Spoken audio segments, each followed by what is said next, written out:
For Telstra, get live games, match replays on demand, and exclusive access to ref chat and player info. It's NRL straight in your eyes. Subscribe at nrl.com/digital pass for your free 2-week trial. Triple M's Grill Team. Holy crap! The following program is based on speculation and conjecture. Here we go. Welcome. This is the Triple M Grill Team podcast. Leave a message for the guys at triplem.com.au. Good morning, everybody. Welcome back. Happy Monday. Top of the morning, Paige, MG. Matty, how are you, boys? Yeah, not too bad. I set up last night to watch the exclusive on Sunday night with Chappelle Corby's. The exclusive that wasn't really an exclusive because you set up to watch. Did she talk? No, she didn't. No, she's boxing pretty clever at the moment, the Corbys, because she did the smart thing. She didn't talk. I mean, she's going to risk her parole by doing that. That's it. But Mercedes, she stepped up to the plate.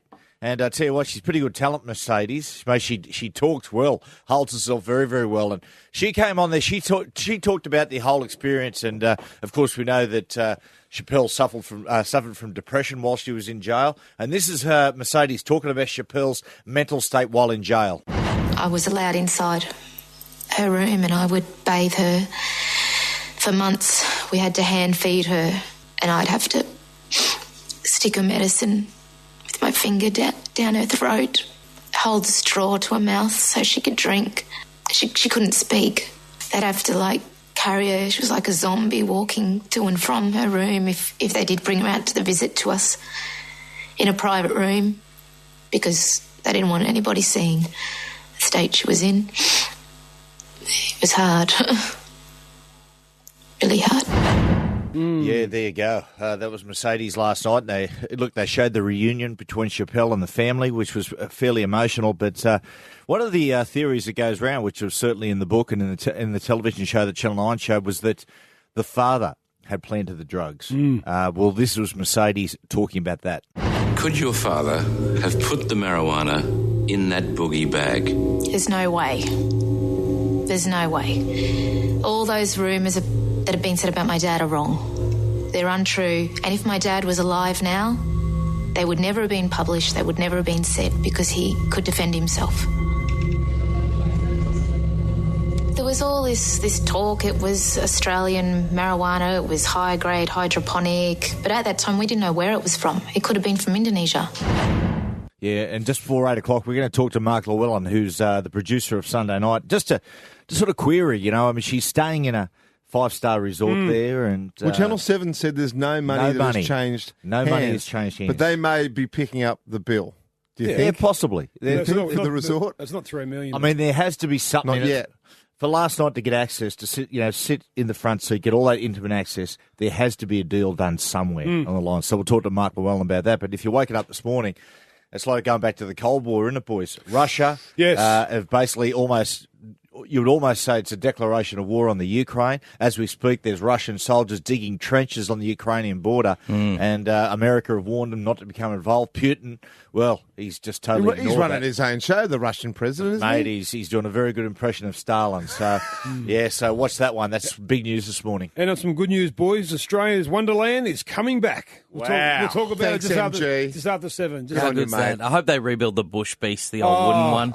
And the pirate ship. How good was the Bush Beast? The best. It was the The rackety old I rattler. don't think I ever went to No, Wonderland. you didn't go west of Pier, my brother. That's why. You just went straight to Disneyland, mate. That's correct. Last week we spoke to a man, or we got a tweet from a person who said the Brush Park Bowling Club in Dundas was the cheapest beer in Sydney at $3.50 schooners. Well, Pagey, well, we inundated with tweets and faxes and... Well, everyone said, their place is cheaper. And 13353 right now, if your local has the cheapest beer in Sydney, can you tip us off about it? So what do you have to beat? $3.50 a schooner. Yeah, that's where it starts. That's cheap, isn't it? That's cheap. You must... I was going to say, well, it's not really special.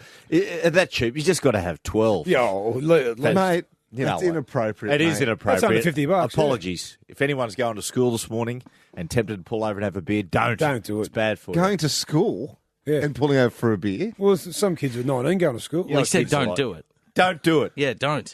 Let's go to Mick and Rudy. Doesn't make Yell. you feel good. Where's the cheapest beer, Mickey? Boys, how are we? Yeah, good, mate. Good, thanks. Mate, Rudy Hill, Lone Pine Tavern, between 12 and 6, Monday to Thursday, if you remember. $5 to be a member, lifetime.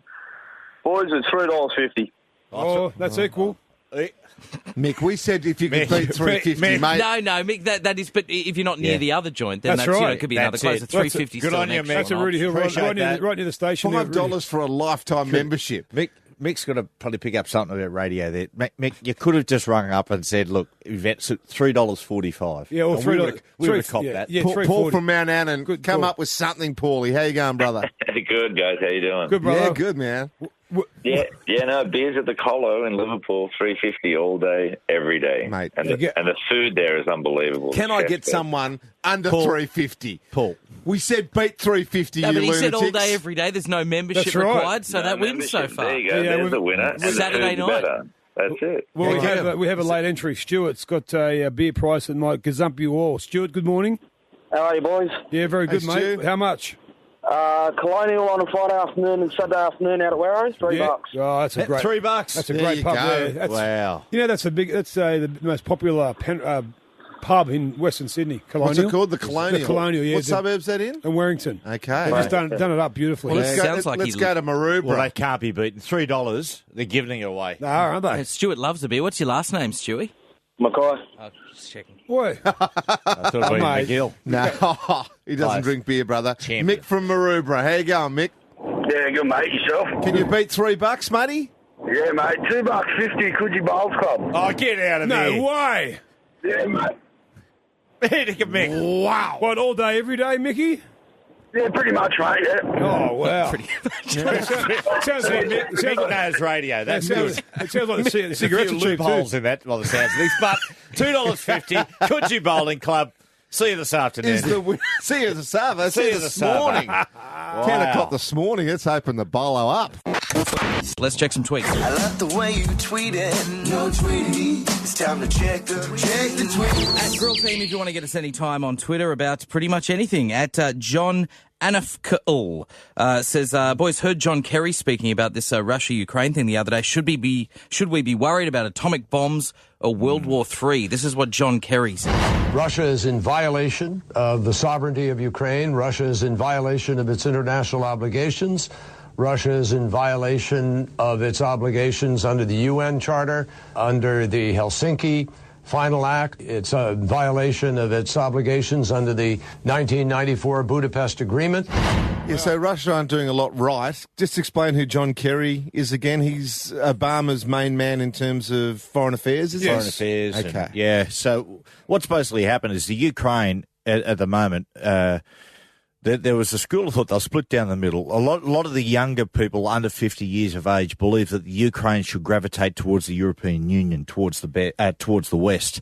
Meanwhile, the more conservative older people think that they should probably buddy up and remain close to Russia. Now, what had happened that you saw all the riots, that was about basically because the president there in the Ukraine had rejected the offers to become a part of the European Union, rejected it outright. So everyone was protesting the streets saying, no, we should have had a vote for that. Yeah, we should have had a vote. This is a backward step. You know, we're sick of being basically the underling of Russia. So meanwhile, this country at the moment is really up in the air what they're going to do. So what does Putin do? Mate, he sends in the army, which says basically, you guys come back. Now, what was interesting, the other guy, a high-ranking politician in the Ukraine got at a press conference the other day and said that that the Ukrainian government are more than happy to buddy up next to Russia, and they've always been fantastic, and they'll always look after it. But meanwhile, in that room, there were Russian soldiers with machine guns. So it's fair to say that he's towing a company line there. But yeah, it is pretty bad, Gus. There's no doubt about it. They have been warned, Russia, not to become involved here, not to become involved in the Ukraine's affairs. Otherwise, it could be a declaration of war. And Putin's just totally ignored it. We were talking about during the song, MG, and you were saying you'd be more in favour of economic and trade sanctions on Russia. Well, I think that Alexander Downer should get out there and sort it out. Yeah, exactly. Gus Warland. Wow. Gus Warland tweeted yesterday, hey, if you want all the news on the Oscars and red carpet tomorrow morning, please don't listen to the Grill Team because we don't care too much. That's right. We don't care too much. Of course we care a little bit. We hope that the Aussies that are up for a gong. Now a qualifier, is it? No, it's not a qualifier.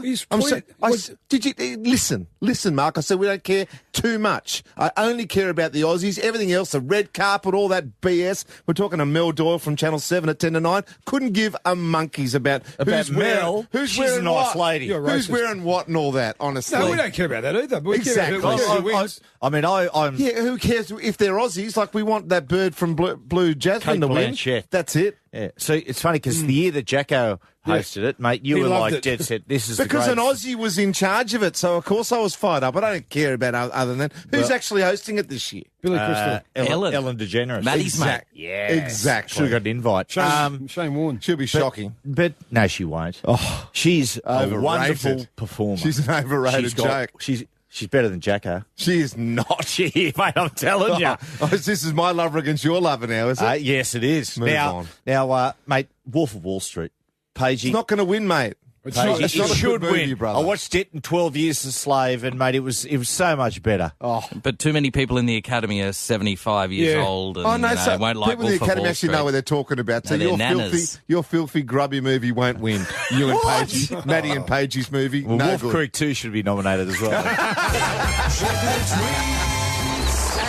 Rowan Edwards says, what a pair of sore losers the Twins are on the block. MG, I know you've been watching this. Let's have a listen to the Twins. It doesn't matter how hard we work to produce anything anymore. It doesn't matter. Enough is enough. If you're going to be like this, then we may as well go home. You're not serious about walking off. Oh, if they keep up this vibe... But I think the girls are trying too hard. We've got a reputation to uphold, and it's all about fairness. I'm going to go ahead and turn that off there. You know what? One of the main reasons I've turned off the block is because of them two. They have become... Have you dropped off the block? Become divas, yeah. Last year was compulsive viewing. But I think once you see, these two last year all through the series, you get a bit sick of them. Yeah. And their antics at the moment, one of them's left their husband, the other one, they've got a company together, and now they're professionals. They've kind of got a leg up. They've on got the a reputation to uphold, she just said on yeah. there. Well, anyway. So you think they take themselves a bit too seriously? I think so. Okay. Yeah, the fun's gone out They're of the hot, block. though. Pardon? Oh, those twins are hot as hot to trot. Mate. No wonder she's given the husband a flick. Did you see the photo of him in the paper?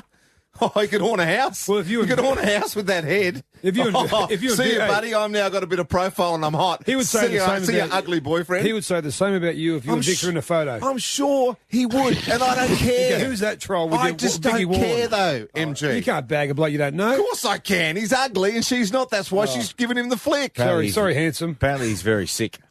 Oh. Yes, it's thanks to our great friends at the A&E channel who have come up with this term amnesia. It means you've forgotten how to be a man. And they're helping us out this Friday as well. We're broadcasting live from Collaroy Beach Reserve. Diesel's going to be performing live. Mark Bosnich is going to be there. A lot of other special guests. I think Beaver Menzies is making an appearance. He might pop down. The weather's looking good as well. We're going to try to set the world record for the most men going commando at once, because apparently you've forgotten how to be a man if you wear undies every day. MG, you've found another example of when you've forgotten how to be a man. Well, I not me myself. I got tweeted from Dr. Graham. He said, MG, I just saw the biggest case of amnesia I've ever seen in my life. A bloke being doubled on the back of his girlfriend's moped. Oh, wow. That's sick. Yeah. I think even, boys, you take out whether it's his girlfriend, just the bloke being doubled on the back of a bike. Yeah, it's right. You've lost, Full stop. You've lost your manhood. You're 100% right. I remember once being up, I was up around the Central Coast areas once, and I actually got doubled on the back of a motorbike with a bloke. And how did you hold on? Because that's always the awkward there's a bit. thing behind you, Yeah. but when he did speed up, I had the arms around him. Yes, I know. I wish there was a photo of that. Mate, 100%. And honestly, it did feel like I had the sensation that we were riding somewhere to make love. Like that's how it felt. Like it just felt like you had a picnic hamper on the back of the bike. It just felt like luckily I had a helmet on, people could recognise me. It was just like, there goes that bloke. There goes that John's bloke, Andrew Johnson's brother. Always thought he was a, what? Lucky you weren't in a sidecar. That would have been even worse. Well, does a sidecar count as a sidecar? that's worse, right? That's mate. worse. I don't know if it's worse, but it's like you're a kid, or at least a dwarf. If you're in the sidecar, it's like belittling. If you're in the sidecar, it just shows. Where are you that- taking me to? Why dwarf? I don't know. It's just that's what I think. When I see a person, a grown man in a sidecar, I think, is he a little bit like it's almost juvenile? Whereas if you're on the back, I'm just going, okay, the guy on the back, the guy on the front who's manoeuvring actual driver. he's on top. Put it that way. Yeah. He's on top. Can we play Liberace there? Why does everything have to turn back to that? No, that's where we're going, doesn't it? I'm not sure. Hey, let's go to the phones. 1-333-53. Real men do not. Let's get a man rule happening. Real men don't get doubled. Full stop. Have you got amnesia if you get doubled or you get in a sidecar? Are we talking push bikes as well? This could be the first 100%er, surely. This has got to be 100%. No. Come on, someone's got to believe you don't have amnesia at all. Come on, you just jump on the bikies, back. Someone give who us a loves it. Blokes doubling on motorbikes. Have they forgotten how to be men? Do you have amnesia if you get doubled on a scooter? Well, anything. Motorbike. We believe in here that you have, and some of our listeners may or may not agree with us. Let's go to Mars in Bangor. Good morning, Mars. Morning, lads. Love the show. Thank you, Thanks, buddy. mate. What are your thoughts on this matter? Yes, boys, it's okay to get doubled. You have to get doubled sometimes, but you got to hang on to the back. As Matty was saying, you can't hang on to the bloke. That's just... Hey, Matt. It's probably better to fall off than hang why on the is way. MG, yeah, absolutely, mate. You've just got to fall off. You just got to take the drop, brother. Yeah. You could be killed. Well, why is it okay sometimes to get doubled? Well, yeah, you got to get doubled. Or the other alternative is to get on the, like the Harleys or whatever. The dude could have a 50 bar for you. Okay. Yeah, right. Yeah, Mars, mate, the bloke was travelling about 100 K's kilometres an hour. So, I mean... In a 60 zone. Yeah. I put my arms around his waist. Whilst it might have felt it a little bit... Shouldn't have... A little bit strange. Put your hands in his pocket, though, of his leather jacket. That's probably a little bit. A little bit. Let's go to Dave in Bexley. G'day, Dave. How you going, guys? Good, thanks, mate. Yeah, Dave. I don't think men should own scooters, period. Yeah. Yeah, probably with you there. Well, it's okay for Europeans, but certainly not Australian, man. No, just not in general. Sorry, all. Full stop. The scooter industry, dead. No one buying them. Well, women can. Women, yes. That's not a right. problem. Okay. Women and Europeans. The Wolverine, when he lived in the eastern suburbs, used to drive around in on a scooter. Here we the go. Wolverine. Another revelation. Here we go. We had just letting you know. With Deb on the back or Deb doubling Jacko? I reckon Deb doubling Jacko. Oh, let's go to Double Bay. Let's go to Darren in... Just picture that for a second, Deb. With Wolverine's hair blowing in the wind, singing that. In the back. On the moped. Yeah. I can see that. Let's go to Darren in McGrath's Hill. G'day, Darren. Hey, boys, how you going? Yeah, Hello, Daz. good dazzling. Man this up for us, brother.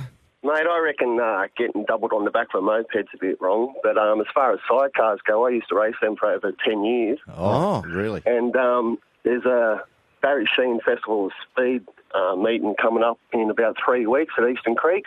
And he's a legend, Barry. You reckon it's a bit wrong getting, driven around in the sidecar? I reckon one of you boys should come out to Eastern Creek and see how big a balls you've got to have to jump on one of them. Oh, yeah. I think MG should definitely go out there. I'd love to see you in the sidecar, Gus. That's it, man. Yeah, what? I actually, sorry, Skitty over there. I actually think we weren't really thinking about racing cars, sidecars. Here we go. See the back pedal here, Dazzler? They have got big kahunas to be sitting in there doing 140 Ks. But You are the greatest pedaler of all time. But on the street, if you see Mate, a bloke add on the another side, 100 Ks to that. yeah, I know that. Yeah, that's Really, the, Darren? You I go think we're over stretching 200 it now, Ks. Daz. Let's do it. When is it on? I'll come and have a ride with the you. Festival of Speed. In 3 weeks, Barry Sheen Festival of Speed. Yep. At Eastern Creek. Is there a foyer there? I'll meet you in the foyer. The Festival of Speed. I thought that was held at your minor. No, I reckon was at that as well.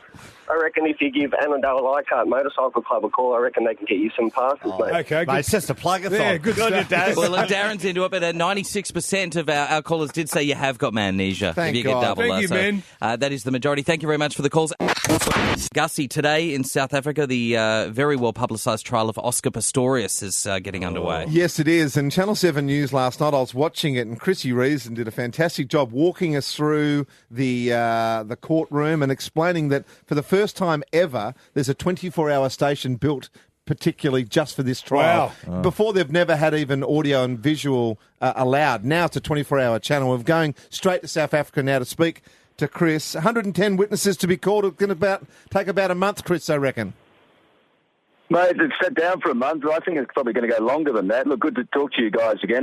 This case is extraordinary, fellas. I mean, They have been waiting for this. South Africa's been waiting for this for a year. So many unanswered questions since Valentine's Day shooting last year, and everybody's looking forward to getting some answers now. It's going to be a case that everybody is hanging off. As you say, that dedicated 24-hour channel, it launched tonight, and it does nothing but Oscar Pistorius coverage. It's just Oscar stories, and they reckon it's going to be very popular. And when that trial starts, 10 o'clock tomorrow morning, local time, so late tonight, your time, there will be millions of people across South Africa glued to every minute of it. Hey, Chris, South Africa's version of the O.J. Simpson case in the fact that most people, and South Africa don't prejudice the case here, most people in their own opinions think Oscar is guilty, but it's up to the defence to try to create a little bit of doubt. I mean, what are they going to say? I mean, what's going to be their argument?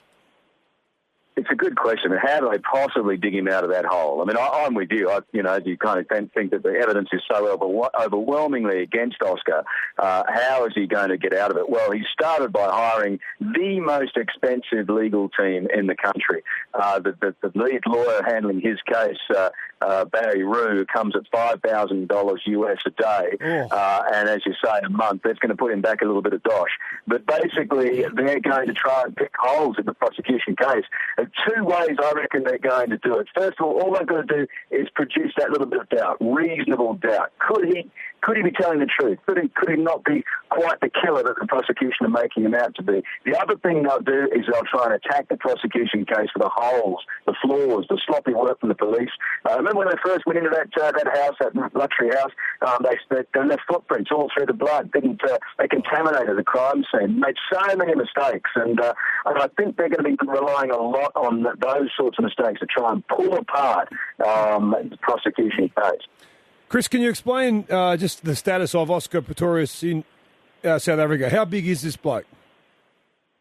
Mate, he's a national hero, Mark. He's basically, this is a guy that 2 years ago was bringing huge and much loved attention to this country. Suddenly South Africa was on the map because of this guy with no legs who was, was breaking records, winning medals at the Athens Games, at the London Games, was doing extraordinary things and making South Africans proud, and not just white South Africa. He universally was adored. Now, just in the last 12 months, obviously, since the shooting, that has completely reversed, and here's this fallen national hero that brings nothing but unwanted and negative attention to South Africa. So the feelings about him very divided. He's a polarising figure now. I just speak to everybody about it on a taxi drivers, hotel staff and that sort of thing. Very different opinions. Some love him, some absolutely hate him, convinced he's guilty. Wow. Chrissy Reason there from 7 News. We'll be watching you closely every night on the news. Chris, thanks a lot for the update. See you, mate. Thanks. That's Chris Reason from 7 News. We'll see you next time. Have you heard some people are trying to cash in on this whole case, and they've released an Oscar Pistorius Valentine's Day card? Yeah, that's pretty ordinary. Read it out. I certainly hope that we wouldn't give it any sort of... Well, it's here. Do you want to hear what it says inside the Oscar Pistorius Valentine's Day card? Remembering that he murdered his girlfriend on Valentine's Day, allegedly. Well, that's what we're talking about. It says, roses are red, violets are glorious. Don't try to surprise Oscar Pistorius. Yeah, that's... Wow. Do you like that? Would you buy that? I wouldn't buy that. That's as bad as your jokes. Why are you blaming me? Well, that's you're bagging that. You say, And you brought the card in and told me to read it out. So,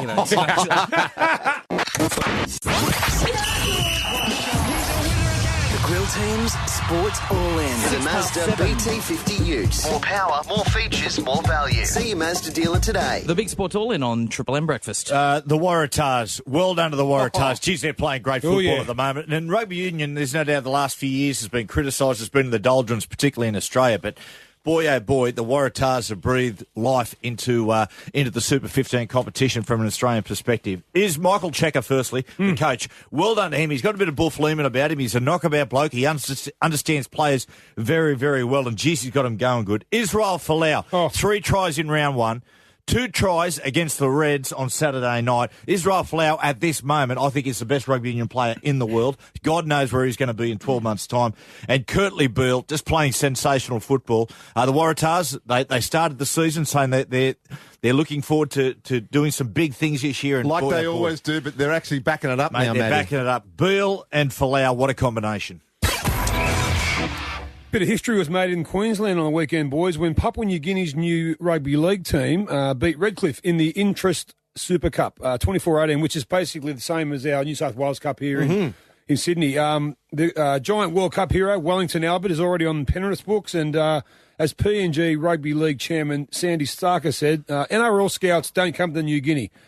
We wanted to put our players in a competition where they will be seen. If one player is picked up by the NRL, we have 15,000 kids who will want to take his place. Papua New Guinea is the only country in the world with rugby league as its national game. Watch the superstars from the future coming out of here. Well, I tell you what, MG, there is so much to be gained by Papua New Guinea developing as a rugby league nation. And, I mean, the goal is one day in 2020 to be accepted into the NRL. People scoff at that idea. No. It's the one country in the world where rugby league can actually change the culture of an entire country, and they can be to rugby league what the West Indies were to cricket. They really can. So well done to Papua New Guinea. Now, Pup Clark's come under a little bit of pressure over the last couple of weeks. Hasn't been scoring a lot of runs, and also just a little bit titsy at the odd moment in a press conference. Well, what a courageous 100 he scored the other day. Morné Morkel came round the wicket. He's 6'9", the South African bowler, and peppered him. It hit him in the shoulder, hit him in the arm, hit him in the forearm, hit him in the cheek. Anyway, he fought through that, and yesterday morning, after being 90-odd not out overnight, he got himself to his 100. He's now 160-odd not out. I tell you what, anyone who bagged Michael Clark for being the bloke who has, the haircut and the flash cars and all the money in the world, well, he showed as much ticker as Alan Border did the other day, and that's saying a lot. 99, he was on 99 for about 30 minutes. He was just there and they absolutely just peppered him. That one that got him in the neck, just underneath the chin. Man, and you could see the pain he was in, but mate, he just stood his digs, and mate, it's been, I think, his greatest ever innings. Yeah, we're nearly 500. We can bat on today after rain stopped play yesterday. I'm living in Sydney, and I work as a food writer for a restaurant website. I love food, and I love doing what I do because I get to talk about food all day long. Dude, food just drives me crazy. If I see another taco on the menu, honestly, I think I'll throw up. There you go, Anna, one of the gate crashers from New South Wales. Anna, welcome to the Grill Team. Thanks for having me. Now, they say here that you are sophisticated and opinionated, and we just heard that a little bit in the in that little bit of audio. Honesty is the best policy when it comes to critiquing food, and that's what you and your mum are doing. Absolutely, that's right. Man. Now, grew up on a sheep and cattle farm in Walker. Yeah. So I imagine there wouldn't be many fast food restaurants around there, so the love of cooking probably originated from there. Definitely. I think, we never had any takeaway. We rarely went into town, so it was everything from our veggie garden, lamb from our property. And who is your inspiration when you do cook? Have you got somebody like a Ramsay or an Oliver who you'd say, I love the way they cook? I do love Jamie. I love the way he chucks all his food in, but... not really, to be honest. I cook for my family and my friends and, people who probably just pretend they like it, even if they don't. Are you enjoying the whole TV experience, and how much is it working with your mum? It's intense working with Mum. It's very different, but loving the experience. It's pretty fun.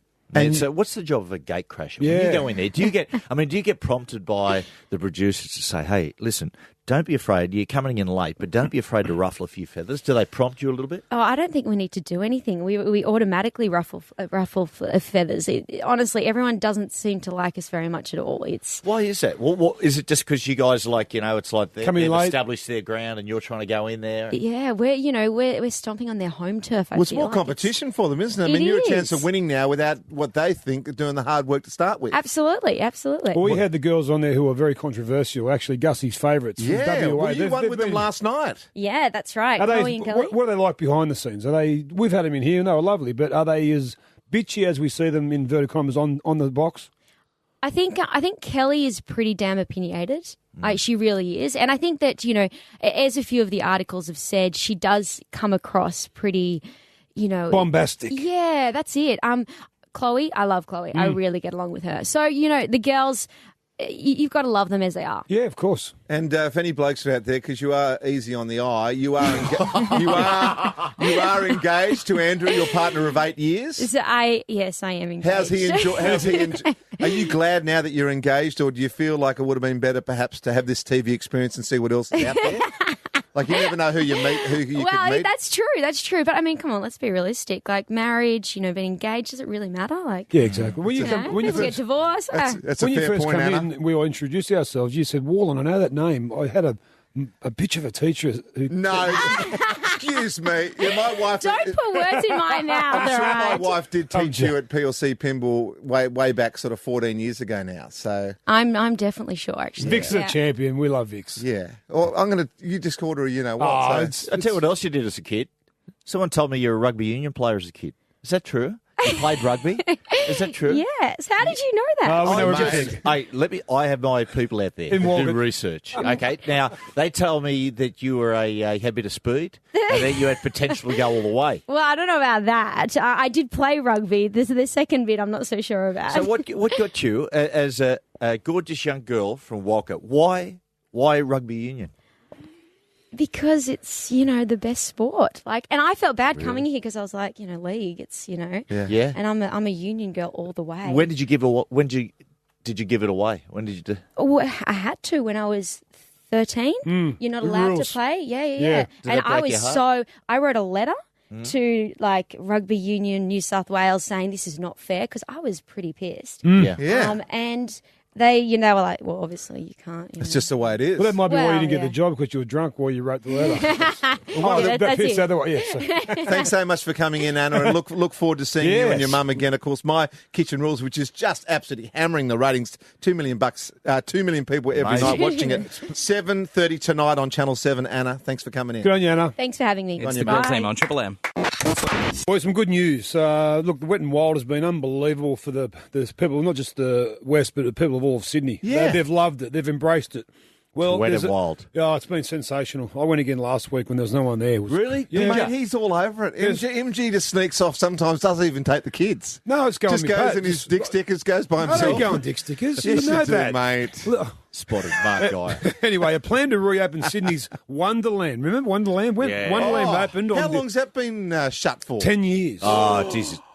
Opened on December 7, our birthday, Mr. Wallen. Yes. Back in 1985, but closed in 04. Well, it's coming back, boys. It's going to be like something like the Gold Coast for the theme park capital of the world. Proposed site will be next to the Wet and Wild, and the developer says the parks will complement each other. A boulevard, including cafes, nightlife venues, will all be there. Expected to take 3 to 5 years. And at the moment, they've already got a great hotel, the Achira Hotel. They've got a drive-in that's just been done up. Everything's happening out there. Right. Come on! Oh, you are. Look at the spring in his step, Are they bringing the bush beast back? I hope so. Oh, jeez, mate. How good was the bush beast? Best roller coaster. And they had the probe. The probe was like the giant drop, but only a quarter the size. Yeah, it was. So who's putting all this money in? Is it the same bloke that did the...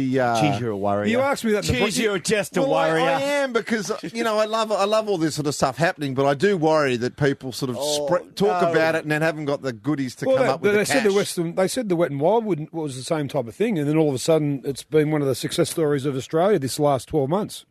Just worried about all the family homes they're going to have to knock down. What are some of them? Paige, did you ever go there, Paige? Did you ever go to Wonderland? Love Wonderland. And the Demon. Remember the Demon, that roller coaster where to go backwards afterwards? Yes. The big ship that went all the pirate ship. Pirate ship, all the money for it. Didn't go all the way over, did it? Yeah, went all the way around. You see it stuck up the top occasionally. Oh, man. And everyone's changed it full I'm out of pretty their sure pockets. I never went. And the haunted house, that was pretty spooky.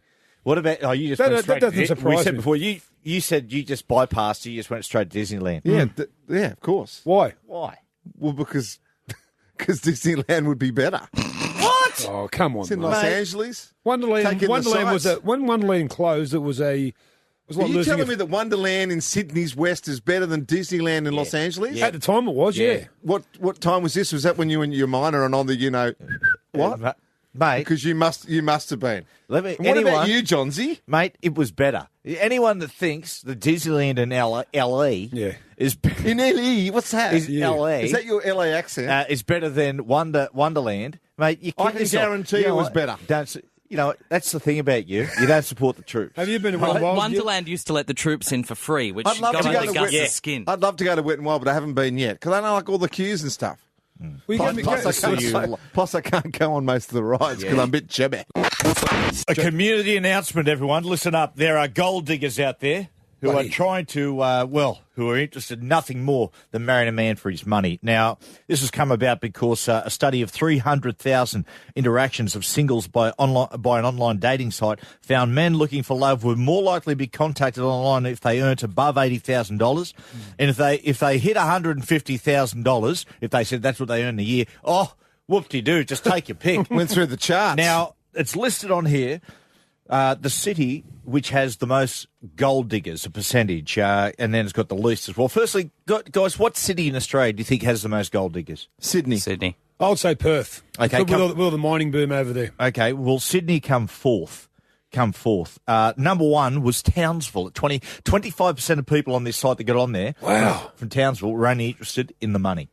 Do you believe that? Why would that be? I don't know. Is there mining up in Townsville? Yeah, no, nearby. But, right, well, that must be it. Yeah, but I mean, I don't know. Adelaide, 19%. Wow. You lived in Adelaide for a while, Pagey.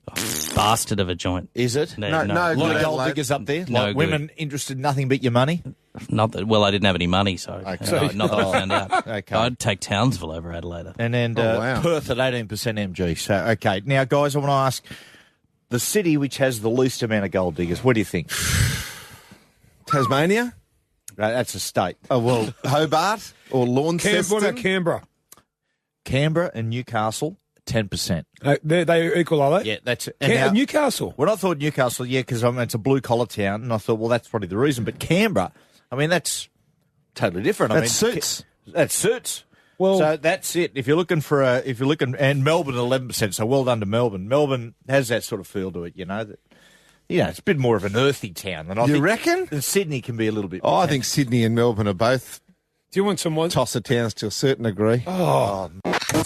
Channel 7 Sunday night. Geez, they've started a million miles an hour this year. Had some really big shows. Of course, the Simon Catani murder. In Excess. They did that, the In Excess, which was very good. And last night, the exclusive with Mercedes Corby. It wasn't Chappelle Corby. It was Mercedes Corby talking about everything about her sister Chappelle. Had the inside of, her seeing the family for the first time. The footage of that was fantastic. Very emotional stuff. And, of course, last night, let's have a listen to Mercedes Corby talking about the mental state of Chappelle. I was allowed inside her room and I would bathe her.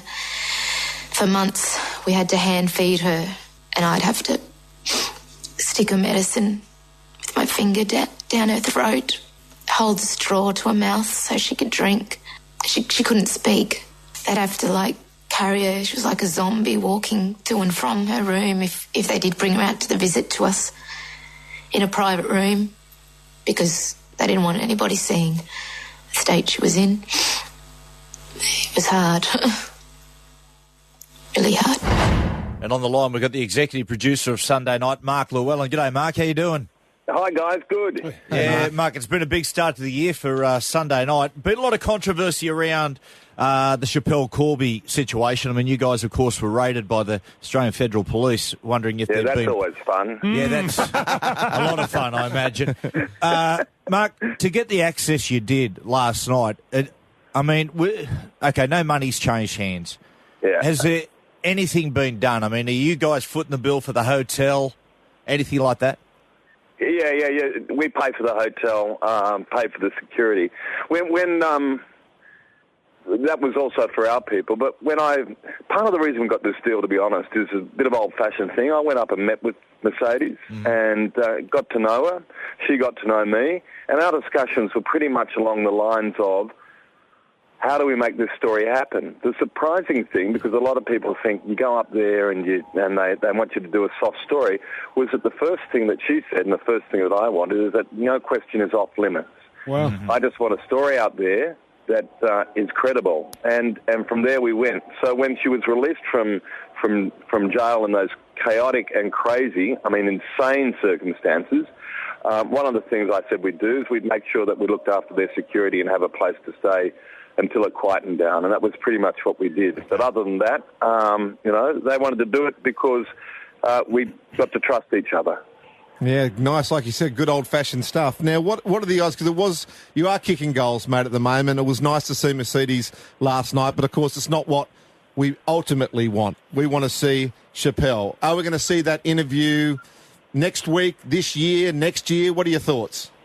I hope it'll be sooner rather than later, but I couldn't give you an answer. We thought we had it last week, and then the Indos said no, she can't do an interview. But I suspect ultimately they will say yes. I would hope so. Others the Bali Bombers were able to speak. Others have been able to speak in the past. I think, in part, to be honest, it's a lot of my other mates in the media have stirred up a lot of interest and controversy in Indonesia, and I just didn't feel it was the time. Once that sort of dies down and attention is focused elsewhere, there's still a great interview to be done here. I just couldn't give you an exact date. Okay. Mark, you mentioned you went up to see Mercedes. Yeah. Did you get a sense from her that she had a bit of a grudge against maybe Channel 9 for the telly movie? I will say it's probably not on high rotation in the Corby household. What about the Balinesians?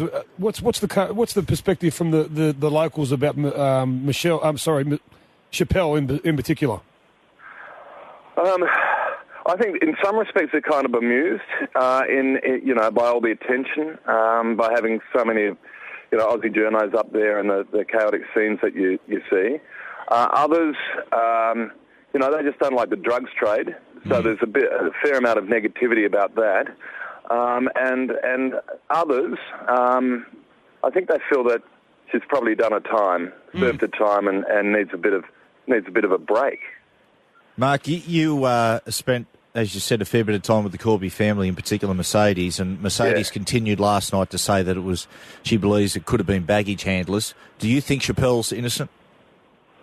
Do I think Chappelle's innocent? I'm pretty much like everybody else on this. I know. Actually, I'm not so sure because there's a lot of people that think she's dead set guilty. From the very day, and I was way over at the 60 Minutes, running 60 Minutes years ago, back when it was good.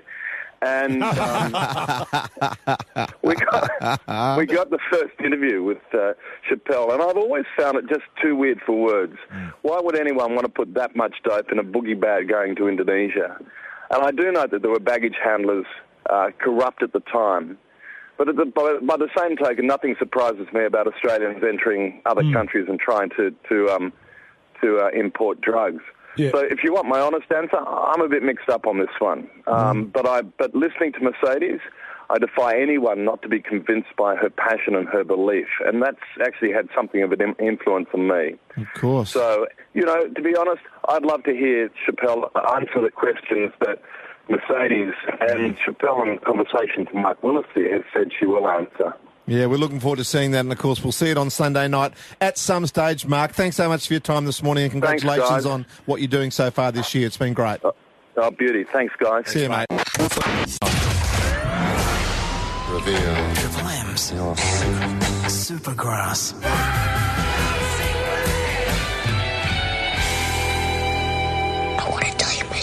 Yes, this bloke's building a real reputation in Sydney now for getting all the latest goss, and some people think he's an absolute grub. If they think that, well, they're right. He's our grub. Grassy, welcome. Morning, Grill team. I start with a sportsman who represented his country last year being very concerned about a sex tape being released. This person is a regular in the social pages, but it's believed the sex tape is not with his partner. That's why he's concerned. Oh, man. Can you give us what sport? No. Okay. So he represented his country last year, and he's in the social pages a lot. Wow. Modern Family have just completed their high-profile visit to Australia. Now, some businesses have been going a bit bonkers about the publicity. Taronga Zoo, Sydney Sea Life, various restaurants have been spruiking that the cast have attended there. But there's reports none of them will actually get coverage or mentions when the show goes to air. The producers apparently want to make it look like they're visiting all different parts of Australia and don't want to put purely specific Sydney locations in the show. I suppose that's an easy way of trying to show you in all around Australia when in fact only went to Sydney. Saving some days have they gone yet? Oh, they're gone, mate. They went, yeah. Oh, did they? Didn't do Adelaide. Oh, unlucky. Incredible. Adelaide. Yeah. I always find it risky doing this in case you guys haven't heard about it, but it's a rumour concerning the Grill team and Triple M. I've heard the NRL Footy Show on Channel 9 have slapped a ban on Bo Ryan appearing on both Triple M and in particular the Grill Team. Oh, wow. Well, that is a shame because we love Bo when he phones in. And he normally enjoys ringing in too. Exactly. We have a good laugh with him. Why are they barring us? Are you guys aware of the bet? No, we're not aware of it. We were wondering. We tried him a couple of times, but we couldn't reach him. We thought there might have been something going on, but oh, well, there you go. We'll have to get to the bottom of that. We'll get to the bottom of it, Grassy. At Channel 9, also concerns around The Voice Kids. Now, this is The Voice with just kids performing. Executives are a bit worried about the sound of the contestants. They all sound very young, and what sort of audience the show is going to attract. One exec said, I'm doubtful this show can run in prime time, and there's genuine fears over it considering the money they've spent on it. Yeah, both the Madden boys are out this year, not just Benji, but Joel. They're coaches together, aren't Joel, they? But yeah, so Good Charlotte are out. Who else? Maybe Delta? Delta's definitely won it. But what do they expect? I mean, if you're going to have kids singing, then you're going to have kids sound like they're singing. I must say, they're going to be way too high a voice. I would not watch it. I mean, it'd be cute. It's perfect for kids, but probably not for full-on families. No, and I mean, the judges too. I mean, one of the things is the drama with the judges criticising and all the drama that builds up there and all the drama behind the scenes. You can't criticise a little kid. You can't do that to a little kid. No, who's just having a go, yeah. Watch this space. This is not normally my area, but I'm hearing that 5 and 10 cent pieces will be no more from February next year. Oh, that's good. Yeah, I always give them as a tip anyway. Just give, you know. Oh, do you? Yeah. Both throw them I don't know about 10 cents. Yeah. Don't do 5. 10s and 5s. Yeah, 10s. Well, then how's that going to work? Well, they'll just round everything up to the 20 cents. 20 cents. There you go. You heard it here first. Yeah, reading the papers up there at Umina at the State Surf Nippers Carnivals over the weekend, and there's a bloke called Simon. It was wet. It was wet, but great. Nippers unbelievable, were good though, right? Unbelievable athletes. Simon Davis. Mate, come on. What? Unbelievable athletes. They are. Mate. They're incredible. Beach athletes are incredible. Swim and run on the sand. Simon Davis, bloke in the paper, well, he is soft. He's getting married to Amanda in August. Simon's just a regular bloke from Cremorne, and he could not choose his best man. He has 3 besties, Andrew, Luke, and Hamish. So get to the point why he's soft again? Why he's soft because he couldn't choose which one of them was his bestest friend. What's that got to do with you? He comes up and says, I'm going to have the best man Olympics. You 3 blokes, Andrew, Luke and Hamish, you 3 blokes play video games, run, cycle, drink, frisbee golf, trivia, boxing and arm wrestle. I love it. At the end of that, there'll be points given and the best man will be chosen, whoever's got the most points. Andrew, in the end, won it, and he is going to be best man for their wedding to Amanda he is in the best August. man. I think it's a great idea because if I was getting married tomorrow, my 2 best mates is Brian Carney and Phil Bailey, right? And I couldn't Separate 'em. pick. Well, you are soft. No, if you can't pick your best friend out of all your mates, then you are soft. I wouldn't like to hurt one of their feelings to have to call one of them and say, mate, so-and-so is the best man. It relegates the other one. You know what? I'd say, boys, man. I love you both. You go away, you work it out, and you come and tell me who's my best man. That and is I'm soft. happy. That's not It's soft. incredibly soft. You've got a number of friends. You are getting married, Matthew. You've got you number. pick your best man. Well, you've got a number of friends who come in here. I bet you it'd be a hard pick for you. It would not be a hard Who pick. would yours Who would be yours? My best friend. Who? Hugh Jackman is my pick. Stop it. Well, You've got heaps of mates, MG. Yeah, so my brother was my best man. Yeah, well, that's soft. No, why? Because the best man shouldn't be your brother unless he's your best friend. Man, his life He is wasn't this. your best friend. I can't believe that you're determining who we should have as our best man. Are you God? No. Well, you're calling a bloke soft because Jesus Christ. You're calling a bloke soft because he dares to do something outside the box. That's exactly how I You're calling feel. us soft because we dare to pick our brothers as best men. I'm just telling you. Yes, you are. You're calling us soft. Yeah. And I take arms at that. Well, I'm not soft. I don't care. My brother was my best mate back then. Oh, that's a lie. Why is it? I bet you've still got best mates from school. Spook, Charlie Sheen, those blokes should have been your best man. Yeah, my brother was my best mate. I just want to Horse's imagine. ass. I reckon. Who was one of your other mates who comes in here? What's his name? Marcos. I reckon if Marcos, or Hendo, if he was the actor, if he was the Academy Award-winning actor, then he would be your best man. Jacko's never won an Academy Award. Oh, but you know what I mean. If he was in Paperback Hero, or Australia as a horse rider. Anyway, I reckon you should be able to know who your best man is. Pick them, and just everyone else has to cope with it. Sometimes, if you've got 2 or 3 real good mates and you just come out and pick one, you can lose a Well, then if you're losing your best mate over that, then those blokes aren't worthy to be your best mate. There's one bloke in this studio before we go to the phoner who is getting married soon.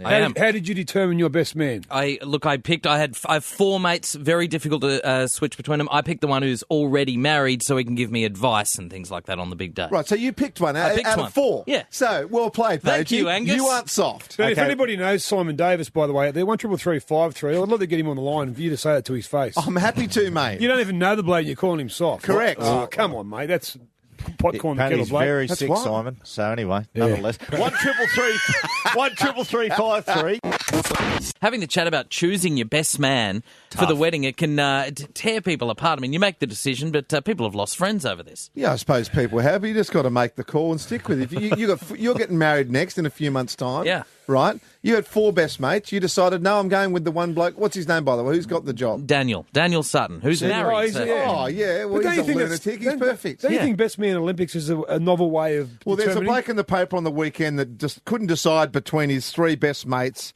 What are their names? Andrew, Luke and Hamish. So he decided to have a Best Man Olympics. They played out video games, ran, cycled, drinking games, frisbee golf. Brilliant. Trivia, boxing and arm wrestling. In the end, Andrew came out on top and he's the best man. Well, he's the best man. What I say to Simon Davis is pick your best man based on if he's your best mate, he's your best man for the job, If only right? you could be tough on yourself. Jeez, I tell you what, you love spreading the poison, brother, but you don't like swallowing it. Hey, Paige, I'd love to speak to the 3 blokes that you brushed. I tell you what, I reckon deep down they'd be hardly offended. Yeah, a little bit, I think. You've got to make it cool, guys. You've got to man up and say, no, I'm picking you, not you, other clowns. Let's go to the calls now and find out for what happened to blokes who did man up, if it cost them their friendship. Adam from Greystones, how you doing? Good, guys. So, mate, you got D best man, huh? Yeah, so after my friend told me that I actually got the prime position of best man in his wedding, I thought it was the time to tell him. Unfortunately, I just couldn't fit him into my starting lineup. Oh. And he took it a bit gingerly, but, you know, that was that. And then the next time I met with him, he tells me I'm off the main job, the best man. And yeah. The worst thing is he blamed it on his missus. And this is the poor excuse he gave. Because her mother had her brother sign her wedding register, she wanted her brother to sign her wedding register. So I was off. Are you mates now? I'll be honest, I can understand that, Adam. I had a couple of blokes at my wedding party, and a couple of months later, I didn't get a start. Yeah. And I was hardly offended. But see, it is the best man, not your best mate. Are you It's the still best man mates for the now, job. Adam? No, not really. So that's all over. Yeah, he's a grub. See ya. Yeah, not Adam. Adam's No, not mates Adam. are grub. Adam's Yeah. fine. What about Pete and Mascot? G'day, Pete. G'day, mate. How are you? Now, did you lose something, or were you hurt over a best man situation?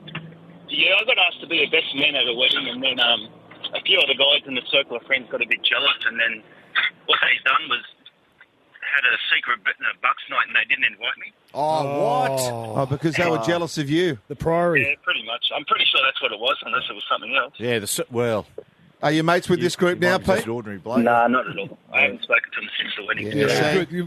Well thought out. See, sometimes it's a perfect way of getting rid of someone. It's like Sex in the City, isn't it, Pete? Yeah.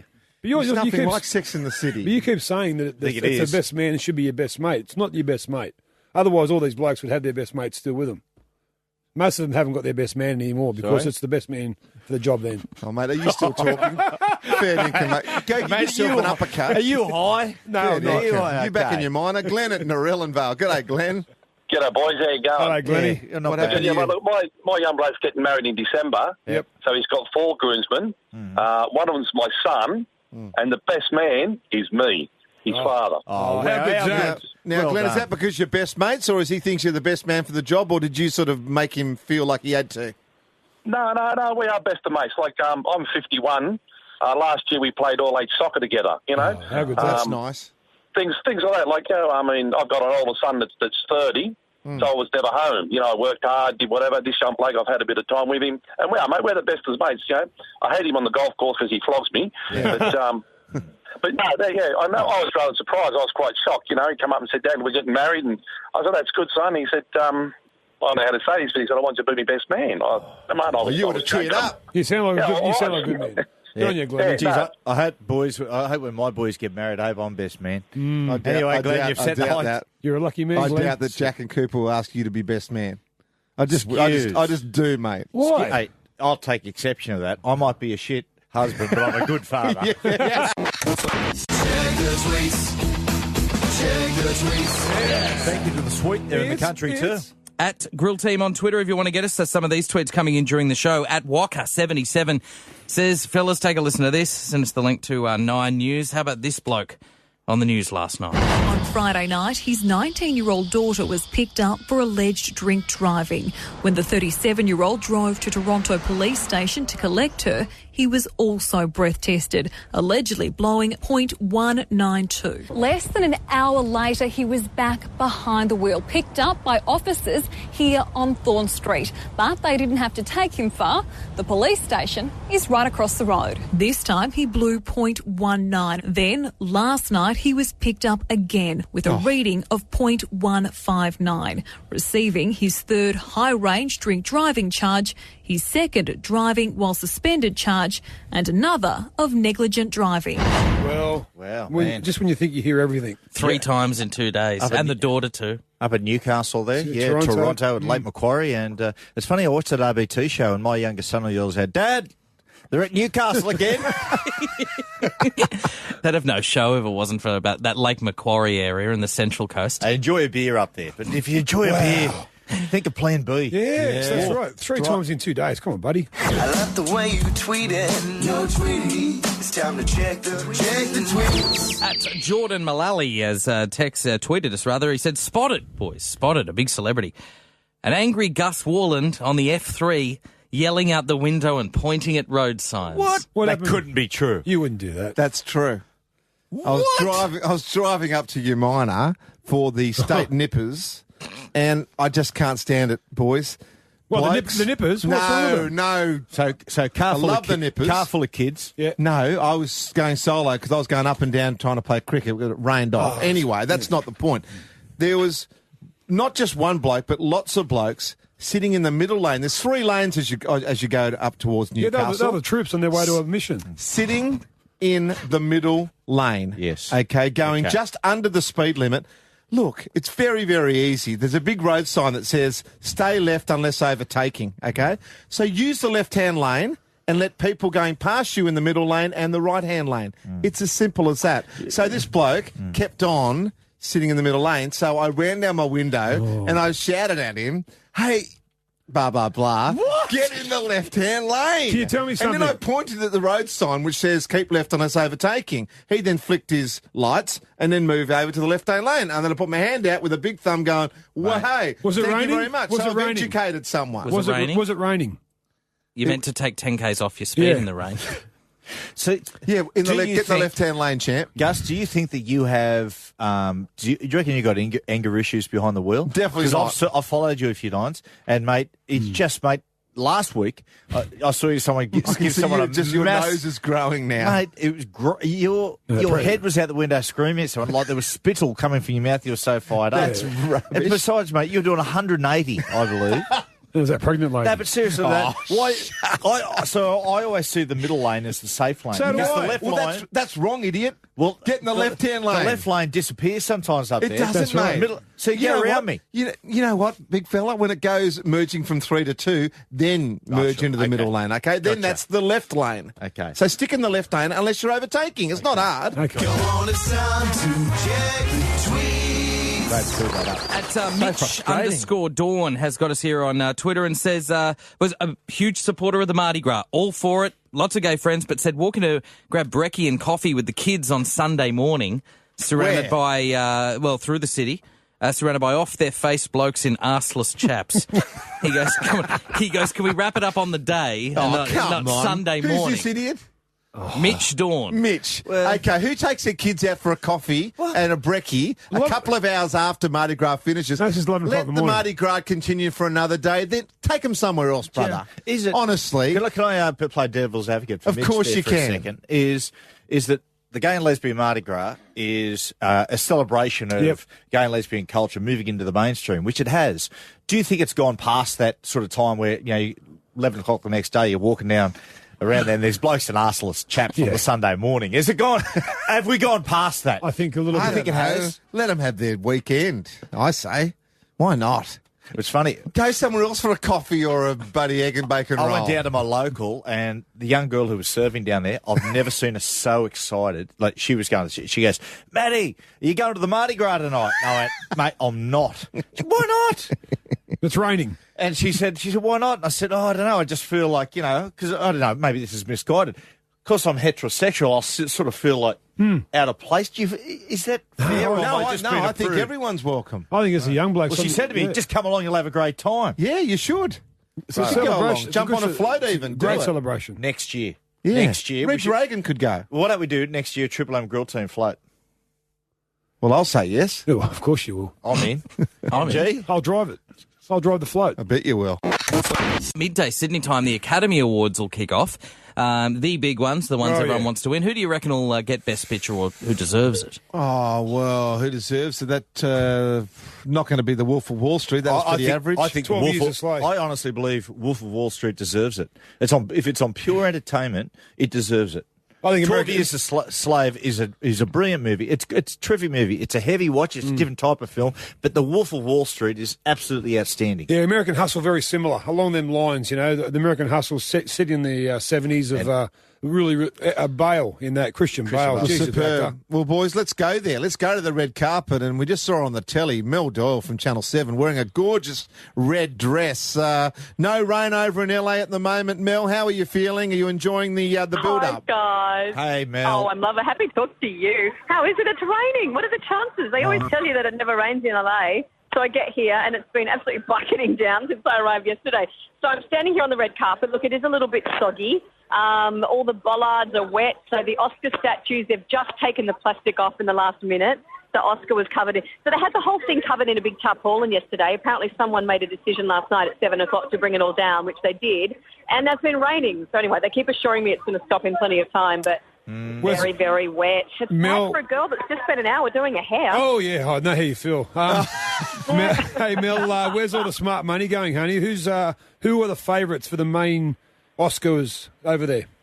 Oh, look, I think Kate Blanchett is definitely got to be a shoo-in. She cleaned up at the Golden Globes, the BAFTA, she got the SAG, she got the Independent Spirit Award last night. So you'd think she's going to get it, which I really hope she does. And if she does, she'll only be the second Australian to win Best Actress after Nicole Kidman back in 2002. So look, fingers crossed. Yeah. Catherine Martin, amazing work for Great Gatsby. So she's nominated in 2 categories, production design, which she shares the nomination with Beverly Dunn, and also for wardrobe, and another Aussie nominated in that category too. Michael Wilkinson for his work on American Hustle. Matthew McConaughey is the favourite for the men. Sorry, it's really loud here. That's I'm right. standing right next to the people in the bleachers.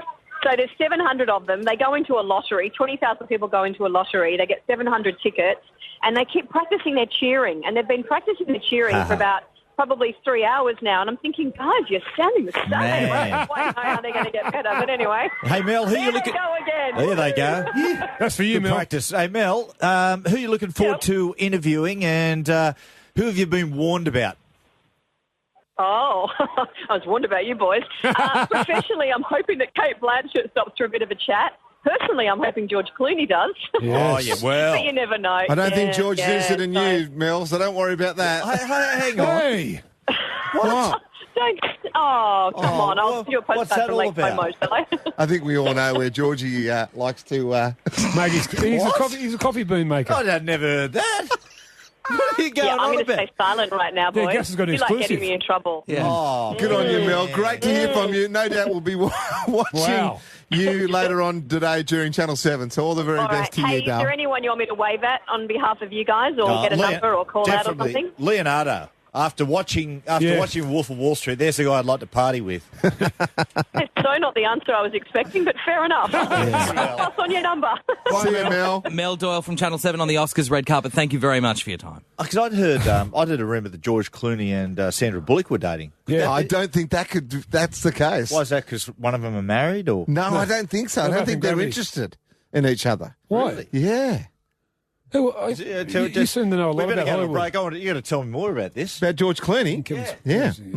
He was in... has he worked with Jacko? Clooney hasn't had. No, I'm asking. No, I'm Has thinking he? of Swordfish. Have they I'm worked thinking John together? Travolta. That's John Travolta. Yeah, Okay. right. He was in American Beauty, wasn't he, with Kevin Spacey? Yeah, that's right. There's a quartet. Saturday Night Fever with Jamie White. We're just talking about the Oscars there. We've got a call through from one of the real nice guys of show businesses. Is it? Yeah, it's Neil Diamond. Wow. Oh, g'day, Neil. Nifty.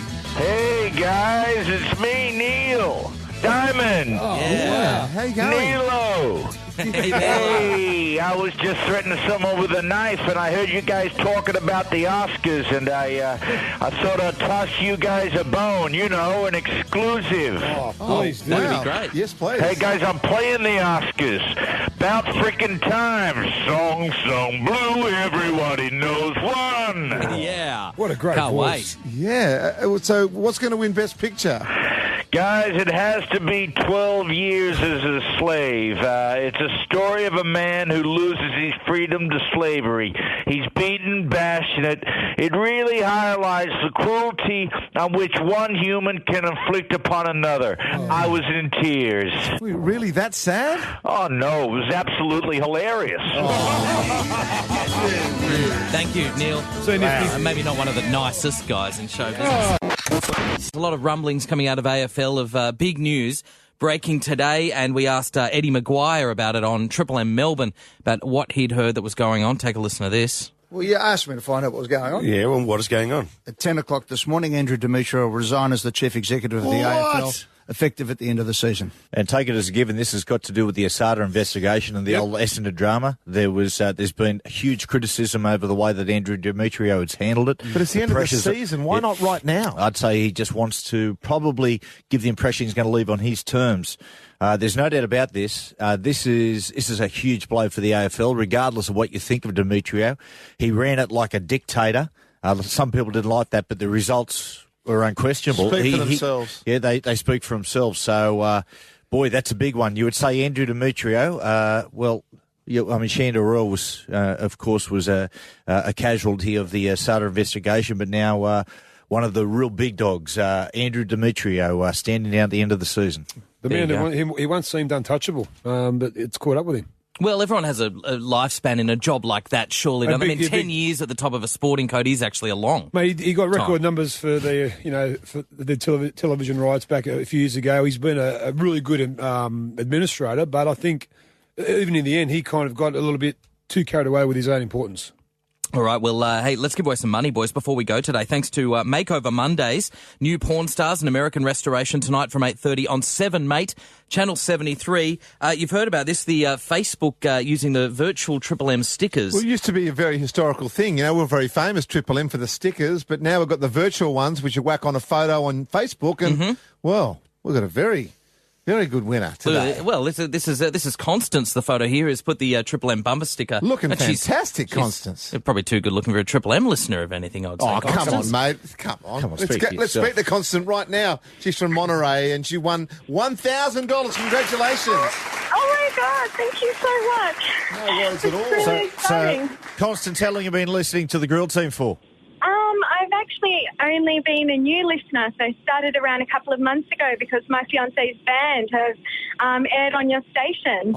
What band's that, Constance? Gods of Eden. Okay, there you Gods of go. Eden, there you go. Yeah. Well, Constance, what do you think? How do we stack up against some of the others morning crews? Oh, look, I find it a great mix-up, and you play a good variety of music with, I'll say it, I find less ads, so I'm enjoying it, and I haven't really looked back since. Good on you, Constance. You got a favourite, Constance? I'm not going to name favourites. Oh, I'm enjoying it all. Is there anyone you dislike, Constance? No, not at all. Another good answer. Well, she's just been given $1,000. Yeah. Thank you so much. Come down and see us on Friday when we're down at the OB at Conroy. It'd be good to see you. What are you doing? Wait, sounds Oh, no, good on you, Constance. Good luck. Thank you so much. Good luck Thank to you, the boys. Constance. Now, I just got a text through from my wife just saying, Matthew, found your remark to Mel Doyle saying that Leonardo DiCaprio, that's one guy I'd like to party with, totally inappropriate. The boys are in the car. Well, I better take that back. Yeah. I mean, to be honest, I was going to say Philip Seymour Hoffman, but he's no longer with us. Yeah, mate, you said John Denver. R.I.P. One of the great actors of his generation. I was giving him a rap. He seemed like a real good bloke. Seymour Hoffman. Well, that's at you'll get the in memoriam thing at the Oscars today. Will Philip Seymour Hoffman get the prime end position of the montage, or will Paul Walker? You know who else did we lose Hoffman this year? over Walker. Shirley Temple. No, Shirley Temple. Shirley Temple by far. These other two blokes both died doing something wrong. One was speeding, the other one was shooting. It was heroin. What did Shirley? Was Shirley Temple? No, she's died of old age. Shirley Temple was 100. She was 130. Could have been an overdose. Oh, come on, What? Mate. She's a good ship lollipop. I've got an idea for the Oscars. As the montage is going to air on the big screen, Gus Wallen standing at the side of the stage, just quick-fired jokes as they go through all of them. Yeah. Just one joke for each person who died that year. It's what the people want, mate. It is. If you can't laugh, you got to lie. You got to. You got to go. See you. Bye. You've just heard a Triple M Grill Team podcast. Hear them from 6 to 9 a.m. weekdays on Triple M.